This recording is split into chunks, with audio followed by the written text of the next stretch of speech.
So lately, I have been really thinking about what it is that I do, what it is that I fixed about myself. So I shed my ego and I reconnected with my soul. I am still the exact same person. I am actually more me than I've ever been. I just released everything that I'm not. I shed the ego, which in the spiritual meaning is the mask that you wear, the identity, the personality, not who you truly are within, your soul's essence, your soul's expression of who you are.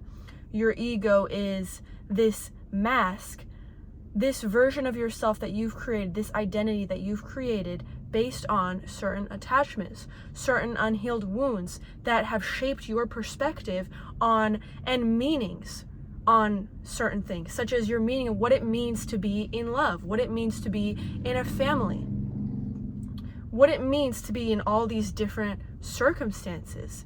And so I know the internet uses the term ego widely as being self-absorbed or thinking you're better than what you truly are, which I can agree that that is part of that spiritual meaning too, because when you are in your ego, when you are in that mask, you try to overinflate yourself to mask something that you are not healing within.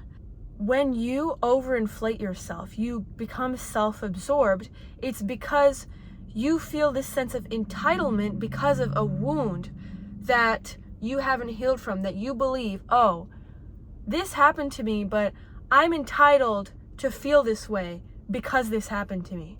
I'm entitled to be angry because of this. I'm entitled to think I'm the best because the truth is that I'm scared to go within and notice that I actually feel this deep sense of lack and insecurity, that I'm not what my ego portrays me to be. My ego makes me seem like I am this amazing person and full of myself and confident, when it's not real confidence, it's just an overinflated sense of self. You're self-absorbed because that's masking your deep insecurity and your lack of true confidence that comes from your soul, from connecting to your soul. So ego can be used, that term can be used in different ways, but for both the way of describing, oh, someone has a big ego, or in a spiritual sense, oh, shedding the ego is the mask. They both are the same term, it's the same thing, it's just the way that it is explained, it's a little different because it's different circumstances. We're talking in a spiritual sense, we're talking about the entirety of it, not just how you act about yourself. But when we talk about how you feel about how you're acting in regards to who you think you are, in regards to the confidence that you portray yourself to have, that's having a big ego. They can be explained differently, but it's the same thing at the end of the day. So I shed my ego, and now I have true confidence that stems from my soul, from my wisdom, from not only going through the things that I went through, but healing from them, extracting the wisdom out of them, healing from the pain, so that I separated the pain from the wisdom, so I could only take out the wisdom, and the pain was just a lesson. I remember in the past, me having, in this other way of explaining it, me having this big ego was just me overinflating myself to take up the space that was not being filled by my true confidence, by my true sense of self-worth. I did not have a high self-esteem at the time that I had a big ego, that I was acting in the way that people do when they're explained to have a big ego, when they're labeled as having a big ego. I did not have confidence. It was fake. It was the ego, obviously. It was the identity that I shaped to keep myself from introspecting and thinking about, oh, this is what really happened to me, and really processing what happened to me, because I think a lot of people are really scared to let go of that ego in the sense of like how they act, their identity, let go of overinflating themselves just to relax in who they truly are, and notice where the ego in the spiritual sense is holding up this mask, where it's trying to cover up these wounds. It's like putting a band-aid on it and then putting some glitter on it too to make it look like it's better, but it's not. It's not. You have to, I'm not going to use the word suffer, because I think suffering is a choice, but you have to put yourself through the discomfort of uncovering what you've kept hidden for so long within you.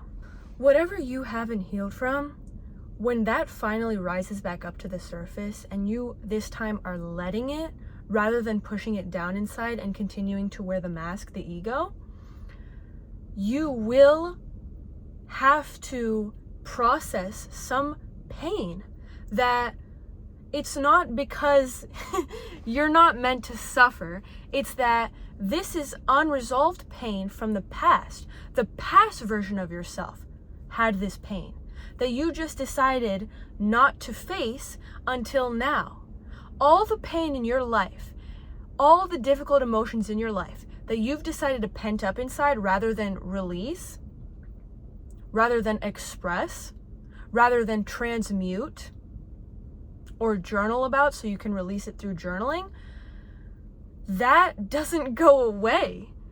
As soon as you decide, okay, I want to change my life, I'm done wearing this mask, I'm tired of living this fake life, this fake reality that my ego has created to make me feel safe and comfortable and to keep fueling my ego so I can keep living in this illusion, which that's what the ego is, this illusion. All that pain, all those unresolved and unhealed emotions and unexpressed emotions, they will rise up. And you need to, in those moments of extreme discomfort, you need to allow them to. You need to reopen your heart and allow those emotions to come out in whatever way that looks like for you, as long as it's not harming anyone else or harming yourself. Like crying, you can even scream, sobbing, whatever it looks like. And sometimes when you're first going on this journey, you won't even know what you're crying about. You won't even know what these emotions are about, because they stemmed so deep within you that now that they're finally releasing, you don't even know what it's about. I can't tell you the amount of times I got in the car after going to the gym. And of course, when I was in the gym, I had this big ego. I'm so confident. It's confidence, fake confidence, which was just me overinflating my identity, this fake identity that I created from my wounds and attachments. As soon as I got in the car, the mask fell off for a second. And then boom, I start sobbing. Obviously, in that moment, I could have decided, I could have chosen to shove those emotions back inside. They're not coming out. I could have decided to slam the mask back on. But in that moment, I let the mask keep slipping. I let the emotions keep rising up so that they could come out. Because it felt so heavy when I was in the gym walking around. I felt this pressure in my mind. Like I was fighting something. There was a deep resistance. And then as soon as I got in the car and I got my solitude and I didn't have to perform for anyone, boom, I start sobbing. And I can't stop. I can't stop. As soon as it starts, I can't stop. And I don't even know why. While I'm sobbing, I'm trying to think about why. I'm trying to talk myself through. Why am I? And I don't know why. This would happen multiple times until I finally would sob and cry. And then I would talk myself through it like, oh, I can't believe so-and-so did this. I didn't deserve this. Naturally, I was allowing myself, through just releasing the emotions, after enough times, repetition of releasing the emotions, just raw and authentically, without having to talk about it or anything, just giving myself that safe space to just open up. After enough repetition, I finally was able to articulate what it was that I was crying about. And sometimes I wouldn't be able to articulate it, but I would envision the moment that I was crying about. A lot of times it didn't make sense to me because it would be a flash of a memory in my brain from my childhood, of my parents doing something, of someone saying something to me when I was 5 years old that I didn't even know I remembered. Memories that I blocked out because the mask required me to block them out to remain alive. Because if I stopped blocking those memories out, if the ego wasn't there to block those memories out, I would have to face them, but I would also be able to reconnect with my soul. My soul is who I am before what happened to me, before I was shaped into someone I'm not, before the ego was formed to protect me. So when those memories started coming back up, over time, it took some time gradually. It didn't just happen immediately. It took time working with myself, working through my emotions and allowing myself, training myself. Because the same way that you progressively overload in the gym, you have to do the same thing with your mind to shed the ego. You can't just wake up one day and journal about everything that has ever happened to you that you haven't healed from, and boom, magically you're healed. No. There's so many more steps to it than that. You can't just do the healing like that. Because why haven't you healed yet? It's because your ego, the mask, was trying to protect you, was blocking it. And if something was blocking you from healing, you need to heal the block before you heal whatever it was blocking. And it sounds silly, but it's the truth. I had to train myself to open myself up emotionally, not to anyone, not around anyone, in my car. Just open myself up in my own energy, opening myself up regardless of the ego that was fighting it. And with enough time opening myself up, allowing the emotions to come out, then after enough repetitions, I was able to articulate what it was. And then I was able to journal about it. And then when I was journaling about it, I didn't have to go through those moments, the amount of time it took where I was confused on what it even was that I was emotional about. Because immediately I would know. I would feel this emotions rise up within me, and sometimes it would feel like crying wasn't enough. I couldn't just cry about nothing anymore. I knew what it was, and the only way to feel that full release was to journal about it, to fully accept it for what it was. So I went to my journal and I wrote. A few years ago, in the past few years, I think I've filled about 10, 15 journals. I remember there was a time when I was releasing so much at once because it was coming up. And I was in school at the time. I was journaling every second that I had free time. I would even journal during the lessons when I had a chance, when there wasn't too much noise to distract me. And in that time, I filled one of those mini journals, front to back, the 200-page ones, in 2 days. It took 2 days. And it was shocking to me because some of it, I would even tear up in class, cry in class. I would hide it. I would sit in the back of the class and journal and cry. And that sounds insane to talk about now.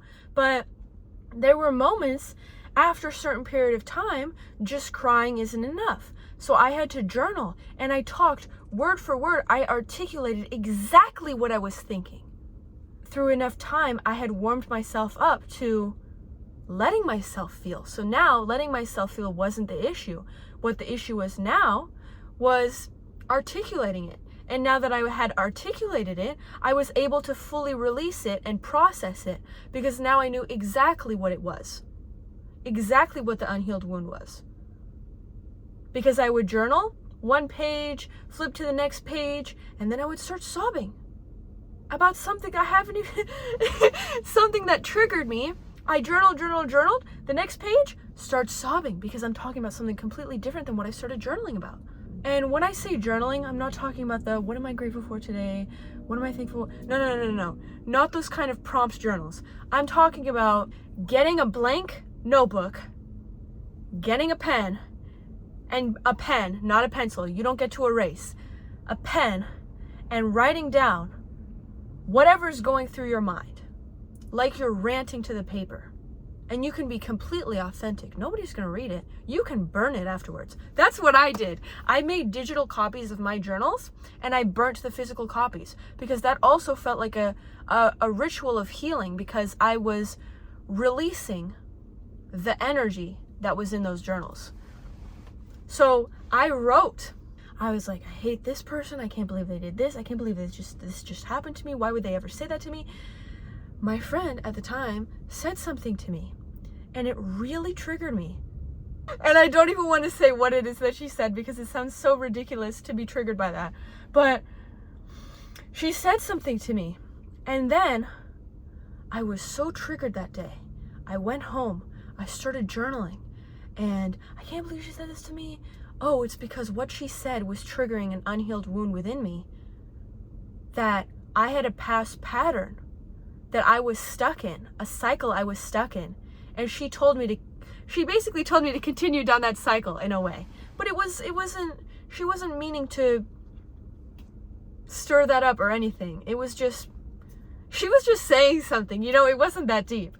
But what once started as me complaining about what someone said turned into me bawling my eyes out over my childhood, over these attachments that I had, and I can't believe that I had to go through that. I suffered so much. I didn't deserve that. I wish that never happened to me. And it was hard. But I'm noticing now that every time I got the opportunity to release, I did. And that's why I am the way that I am now. That's why I have gotten to this level of consciousness, of awareness, not only of who I am, but I'm able to look at the world not in a neutral way. I still have my own beliefs, obviously, but I look at the world for what it is, not for my projections, not for the ego, because the ego will make the whole world a different color if it matches the color in your brain. Let me explain this better.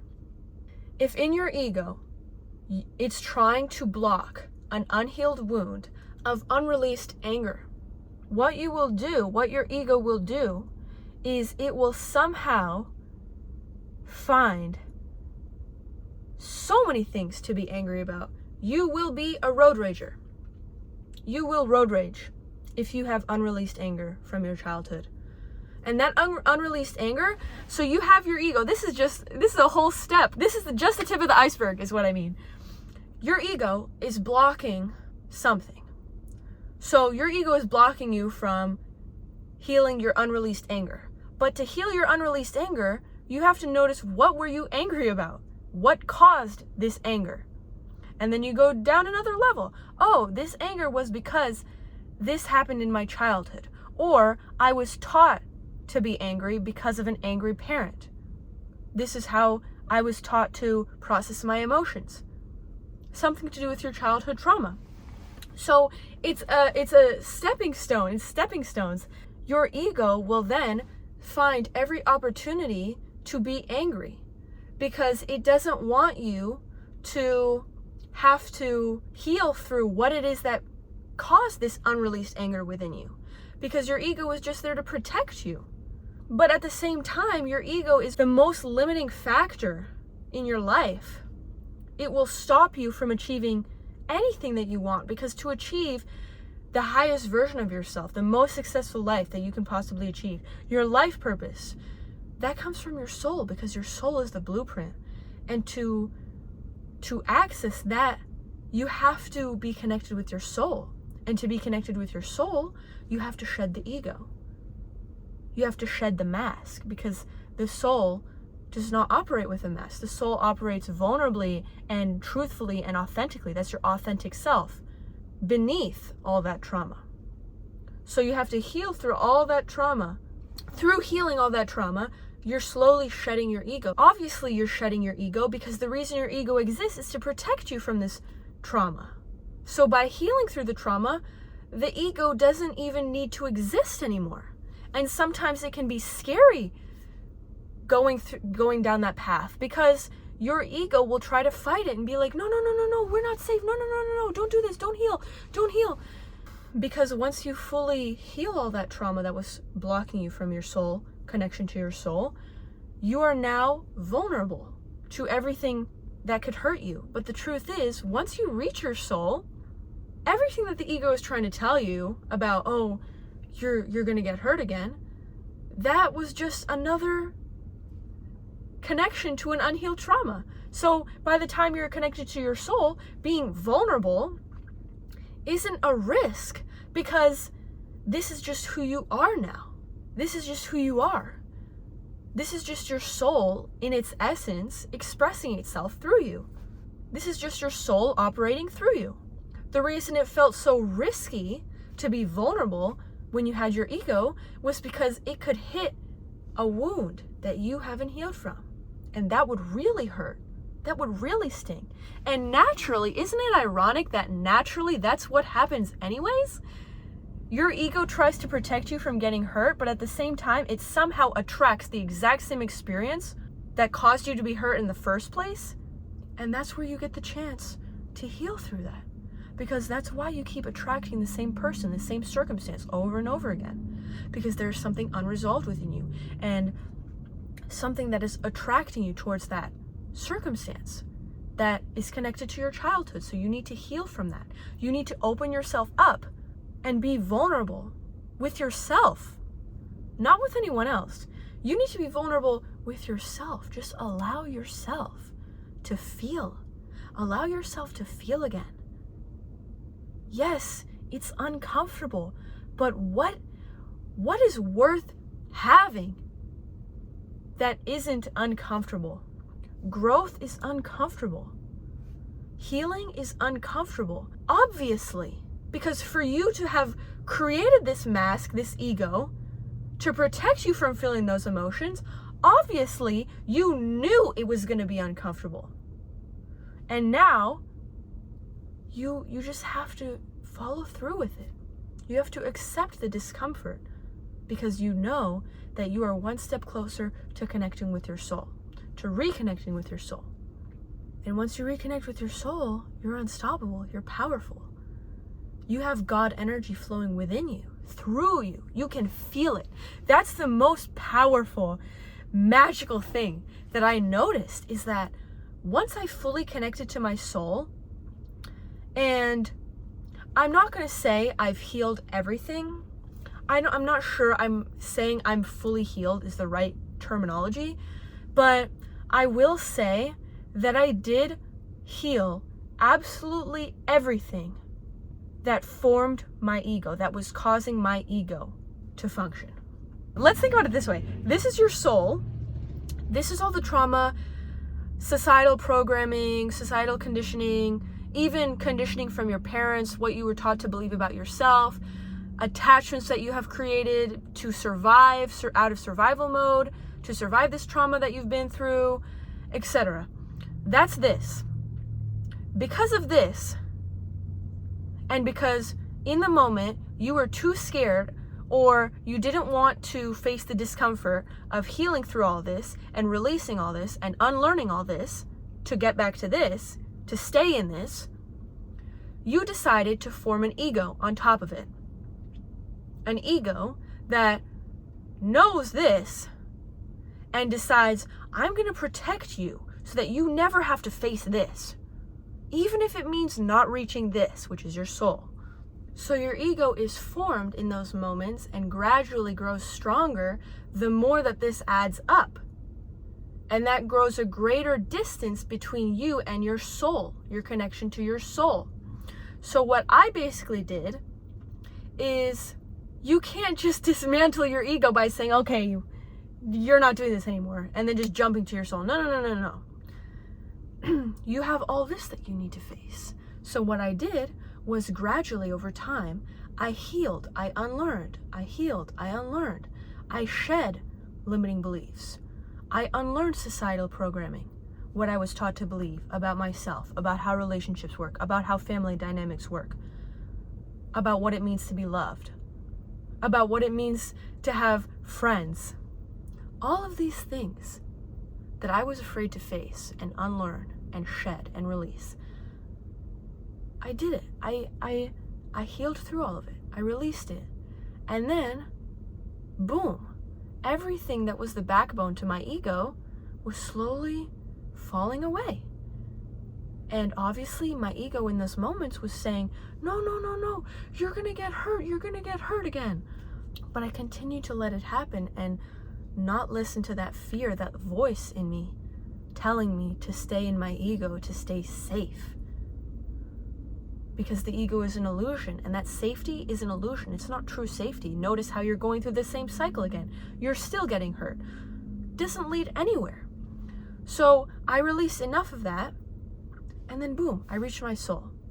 So now, I wouldn't say I'm healing through the past. I think I've done what I needed to do about healing what formed my ego. Sure, maybe there's some stuff that I still need to heal from that I haven't become aware of, but everything that I was aware of, even unconsciously, that there was unconsciously just sitting in my brain, subconsciously, I healed that. Everything that I could feel was the reason that my ego was formed. I shed that. Now I'm connected to my soul. Now I have direct access to my life purpose because the soul is the blueprint. The soul is the map. Your soul tells you exactly what fulfills it. Isn't that beautiful? You will know when you're going on the wrong path because you will feel unfulfilled. You will feel empty inside. You will feel depressed. When you're going on the right path, it can be uncomfortable. You can have fear that you're facing, negative energy that you're facing. That doesn't mean that you're not going on the right path. That means that you're facing obstacles. That's natural. There are external energies that are trying to get in your way. And sometimes it's not even external energies. It's just this internal fear, the past version of yourself trying to tell you, no, you can't. Sometimes it'll even be your own nervous system being expressed through your thoughts. It's obviously your nervous system can't speak, but your brain will try to decipher how your nervous system is feeling. And obviously, when your nervous system is taught to live in survival mode through the childhood trauma that you've been through, once you decide to live differently and to shed certain things and to release certain things and to heal the trauma and to do things differently, your nervous system will see that as a threat and will say, no, stay in your comfort, stay safe, because doing this will make you unsafe and you will feel unsafe. But that's not the truth. That's actually a sign that you're on the right path because you're basically demanding your nervous system to expand, to relearn what it means to feel safe, to learn that going down different paths, doing different things does not mean that you won't be safe. So basically, to wrap this up, because my phone is gonna die again, what I did was I healed all the wounds, dismantled all the limiting beliefs, unlearned the conditioning and internal programming, and released the attachments that were formed through survival mode because of the childhood trauma that I went through. I released all of that so that my ego would naturally dismantle through that process and then I would reach my soul. Now, I wouldn't say that I'm fully healed in the sense, but I have fully healed from all the stuff that was causing my ego to exist. Now, it's not a sense of I still need to heal. Sure, in the future, will I go through things and then I will need to heal from them? Yeah, that is what makes healing a lifelong journey. But it does not mean that you being healed is fully healed is unattainable. You can heal to an extent that you no longer have this mask to hold up. You will still need to heal in the future. Your healing isn't over necessarily because of the future stuff that you'll be going through. Not to say that you're going to suffer in the future, but there will be things that you may need to work through, but at least you won't need to work through childhood stuff. But now it's more so a sense of, I'm just breaking patterns, reshaping my life. So when I went to the opposite side of the world to travel for a little bit, I had to reshape my nervous system. I was basically not healing my nervous system, but teaching my nervous system what it means to feel safe. So is that healing in the sense of emotional healing? No. So I guess you could say I'm fully healed. I guess. I don't know. Don't get mad at me, okay? Because that's actually a reason that I went down this path, is because this was actually a deep sense of shame that I developed as a child. I thought that something was wrong with me. I went within rather than thinking something was wrong with other people, because I internally was insecure and thought that something was wrong with me. So I made it my life mission to fix myself, to get better. And that's why there are a lot of wounded people that think like this, that causes them to go onto this self-development path out of trauma. But it naturally takes you on the path of awareness and understanding, oh, I'm still growing, I'm healing now, but now it's because I love myself and I need to release these wounds and patterns so that I can reconnect with my soul, not because I feel like I need to fix myself anymore. So basically, when I was starting on this path, I wanted to achieve that level of being fully healed. Obviously, about halfway through the journey, I realized it's not possible to be fully healed. But then, now that I am where I'm at, I'm thinking there is a way to be fully emotionally healed from your childhood. As an adult, everything you're living through, everything that you're attracting is stemming from your childhood wounds, from your childhood conditioning, from your childhood trauma, from your childhood in its entirety. All you have to do to change your life is to go back, look into the past, because your past is there for a reason. Everything that you went through is there for a reason. It's showing you something. All you have to do is be courageous enough to face it and to allow whatever that comes up when you do face it to come up so you can release it and heal from it. All your patterns, everything, it's from your childhood. So you can be fully healed in the sense that you can heal from everything from your childhood, unlearn everything from your childhood that you were taught to believe that is causing you to live your life that you're living now. And that will cause you, once you heal from all that, once you're fully healed and you've completely shed your ego and you've reconnected with your soul again, you will have a different life. You will be a new person, not in the sense that you have changed, but in the sense that you are you again. You are no longer the identity that was created to keep you protected and to keep you safe. You are you again. This is the real you. This is the real life purpose you were not meant to go and pick out something that you like and then just go down that path. No. Because your life purpose, it's ingrained within your soul. It's who you are. It's like the blood that runs through your veins, spiritually. That energy doesn't die. The way that you burn out and no longer feel fulfilled going down a certain path, choosing something in college and sticking with it, you're not going to feel that level of unfulfilled when you're going through your life purpose, because it's your life purpose. You will naturally adapt to it.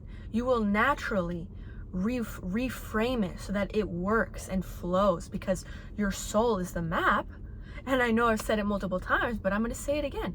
Your soul is the map. So every time you aren't really framing yourself in the right way or framing your life purpose in the right way, it will be redirected. It will shift so that you will constantly be fulfilled and be continuing pouring your energy into it, and it's not in the sense that you're pouring your energy and getting drained, but you're pouring energy, and then after you poured all the energy that you can into your life purpose, you still are, you gain energy from that exchange, from that experience. You gain energy because you're fulfilled. Now you can use that energy to fuel your soul connections, to fuel your family.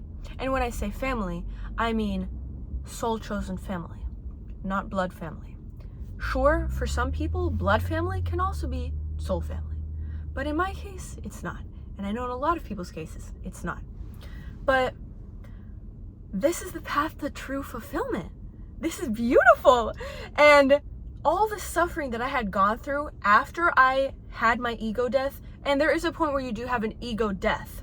That I think you should research on your own or watch one of my past videos. I think I explain it in a past video. If not, comment if you would like to hear me explain it. But last summer I had my ego death. When you have I'll actually explain it in this video. I had my first spiritual awakening. Oh my gosh, heaven on earth, love and light. My ego death was, oh my gosh, hell on earth. This is literally satanic. But then after that, I connected to my soul. I went through a lot of spiritual warfare during that ego death. A lot of spiritual warfare. There were external energies, demonic energies trying to fight for my soul, take my soul. And it was very terrifying. They had many different methods. It was terrifying. But I powered through. It was, oh my gosh. And I'm so proud of myself for that. And I'm not really expressing the level of how traumatizing it was because I healed from it. So I'm not showing. I don't look like what I've been through, but that's the amazing part of all of it. So that's the amazing part of all of it. But after I went through my ego death, I fully connected to my soul, and then I realized, oh, this is the entirety of it. This is wholeness. There is light and there is dark. This is the whole of reality. This is the whole of my soul. There is light and there is shadow. And even though I still have that shadow aspect of my soul, it's not the unhealed mask. It's not me acting out of unreleased anger. It's the duality of, oh, passion, but fire can be passionate, but fire can also be destructive. That's the light, that's the shadow. That makes the wholeness. But the mask is unreleased anger, road raging, crazy stuff that's completely unrelated to that.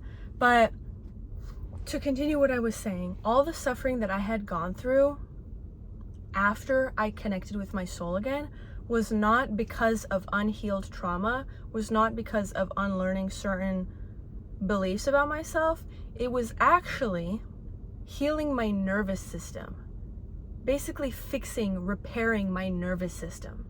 I was struggling because not because of emotional unhealed wounds, childhood trauma, not that. I was struggling because my nervous system was not repaired. I still had to work through that I was not paying attention to before. I was also, my habits were horrific. So my external reality, what I was doing in my external reality was I wasn't taking care of myself. So obviously when you're not taking care of yourself, there will be side effects. There will be consequences. Such as I had gone through a lot of overthinking because I wasn't taking enough action.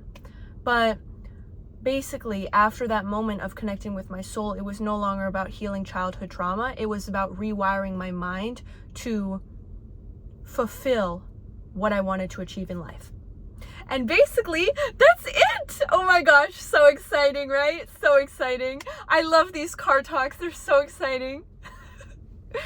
But I love how I'll start the video about something and then completely go down a rabbit hole of something else. It's so amazing. Honestly, I have so much fun doing this. This is a representation. This is a visual representation of true fulfillment going through your life purpose. I made a decision not to go to college. I made a decision to drop out of IB, which is a program that gives you college credits. I made multiple decisions to commit myself to my life purpose, knowing that I wasn't fully ready yet. But it was worth it. Clearly, here I am. Look at me. here I am, showing up. Not only showing up, but look at all the wisdom I have to share. Because I committed to myself, to my life purpose, to my soul's path. I felt something within me and I chose to face it rather than run away from it and face it 30 years later and think, oh shit, I made the wrong decision. I regret my life. I feel so unfulfilled. I feel so empty inside. And actually, that's actually kind of rare nowadays, to be older and even be aware that you feel empty and unfulfilled. Those people, those are the ones that commonly end up facing themselves again later on in life and then rebuild. But there are so many people that are completely unaware that they are deeply unfulfilled in life. But it shows through how they act, through their ego, through their projecting themselves, their ideas of how the world works onto other people, onto circumstances. You'll notice it's like other people are living in their own head. It's crazy. You'll say something, but they'll completely rewire it to fit whatever is going on in their internal framework. It's your choice. You get to wake up, or you get to go down the easy route just like everyone else. But be very careful when you're making that decision, because what will scare you the most in the moment will be the most fulfilling thing you ever do. But what feels comfortable in the moment will stab you in the back later. But you always have a chance, no matter what decision you make, you always have a chance to face yourself. Make that choice. That's all I have to say. Okay, have a nice day. For me, have a nice night. But I'll probably be posting this during the day. So have a nice day.